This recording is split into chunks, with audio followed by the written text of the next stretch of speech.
Hey everyone, I hope you all are having a great weekend. My weekend was pretty good. It went by too quick, but that's how it goes, I guess. My co host and I, Carol, are going to talk about one of the eating disorders, which is anorexia nervosa. And we're going to go ahead and jump right in. Hey everybody, so glad to talk to y'all again. It's been a little while, but that's the way it goes sometimes. Okay, anorexia nervosa. Yes, we're going to talk about that this day. Eating disorders are serious but treatable mental and physical illnesses that can affect people of all genders, ages, races, religions, sexual orientations, body shapes, and weights. That just about covers everybody, so you've got an idea there. While no one knows for sure what causes eating disorders, a growing consensus suggests that it is a range of biological and socio-cultural factors. Anorexia nervosa is an eating disorder characterized by weight loss or lack of appropriate weight gain in growing children. Difficulties maintaining an appropriate body weight for height, age, and stature are also noted, and in many of individuals, distorted body image. People with anorexia generally restrict the number of calories and the types of food they eat.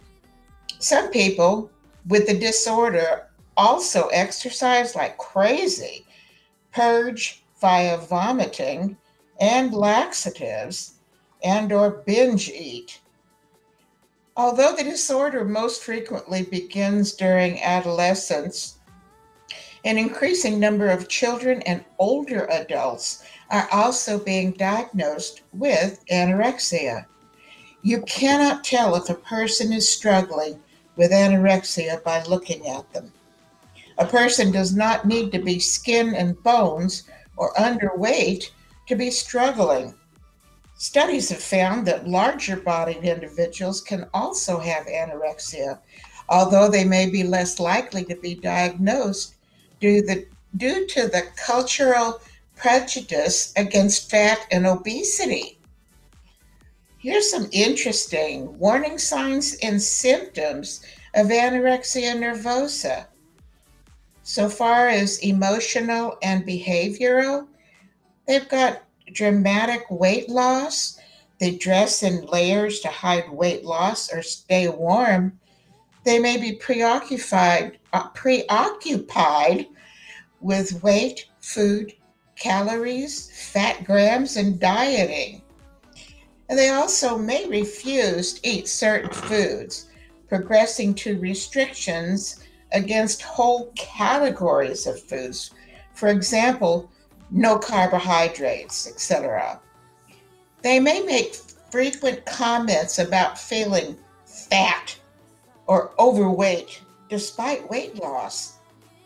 They complain of constipation, abdominal pain, cold intolerance, and or excess energy. Sometimes they deny feeling hungry.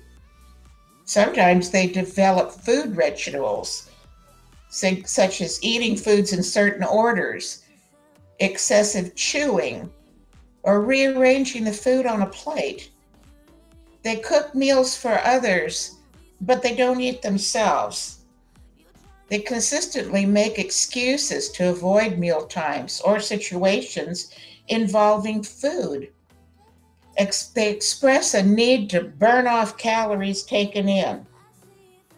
Sometimes they maintain an excessive, rigid exercise regimen despite weather, fatigue, illness, or injury. Sometimes they will withdraw from usual friends and activities and sometimes become more isolated, withdrawn, and secretive. They seem concerned about eating in public and they have a limited social spontaneity. They may resist or unable to maintain a body weight appropriate for their age, height, and build. They have disturbed experience of body weight or shape, undue influence of weight or shape on self-evaluation, or a denial of the seriousness of low body weight. Sometimes a post-puberty female loses her menstrual period. They may feel ineffective or have a strong need for control.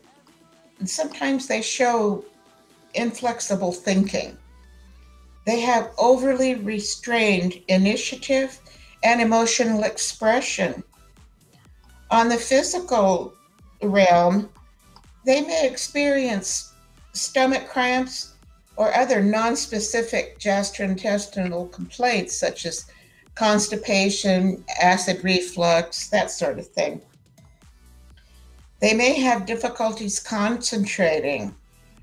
Sometimes they may have abnormal laboratory findings such as anemia, low thyroid and hormone levels, low potassium, low blood cell counts, and a slow heart rate. Some people may have dizziness, fainting, or syncope, which is much like the fainting or the feeling of it. Sometimes they may feel cold all the time. They may have sleep problems, either falling asleep, staying asleep, or any of the realm of sleep problems.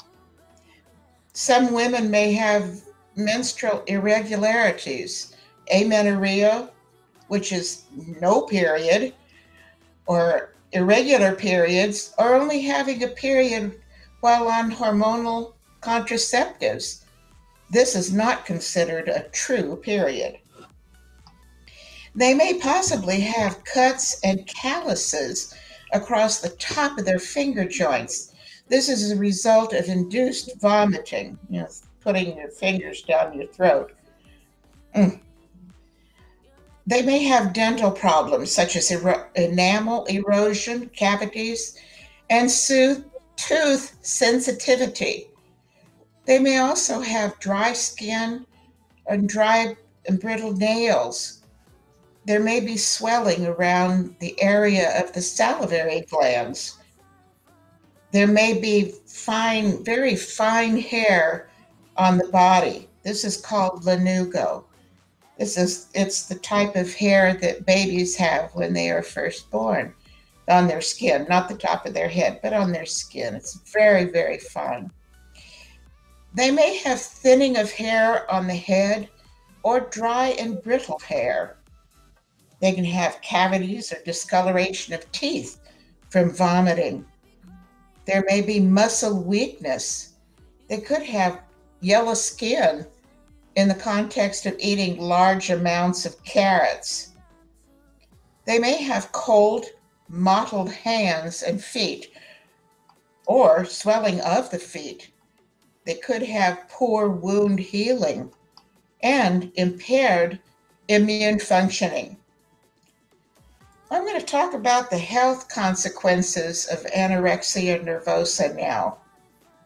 In anorexia nervosa's cycle of self-starvation, the body is denied the essential treatments, the essential nutrients it needs to function normally.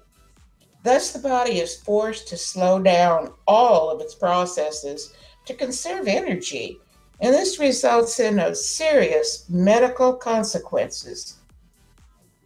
The body is generally resilient at coping with the stress of eating disordered behaviors, and laboratory tests can generally appear perfect even as someone is high risk of death. Electrolyte imbalances can kill without warning, so can cardiac arrest. Therefore, it's incredibly important to understand the many ways that eating disorders affect the body. Rochelle? That's a lot of information, and I think that that information is going to help somebody, whether it's a family or friends or actually the person that is going through this. But Yes. we can talk about how to help. Friends and family are often key to encouraging loved ones with eating and or body image issues to seek help. Whether they are unaware that there's a problem, afraid or ashamed to reach out, or ambivalent about giving up their concerning behaviors, many sufferers find it difficult to seek help. Family and friends can play an important role in identifying the worrisome symptoms to the sufferer and encouraging them to seek help. Not just limited to friends and family, though. Let me give you this. You can contact the helpline. You can call the confidential helpline, which is 877-870-4673. And once again, it's 877-870-HOPE, HOPE. Now I'm going to go ahead and leave you with a quote in regards to eating disorders. And here it is. Eating disorders are serious mental illness, not lifestyle choices. And that's by Demi Lovato. And we appreciate you guys all listening, and you take care, and we'll talk to you soon. Bye-bye. Thanks, y'all. Take care. Bye now.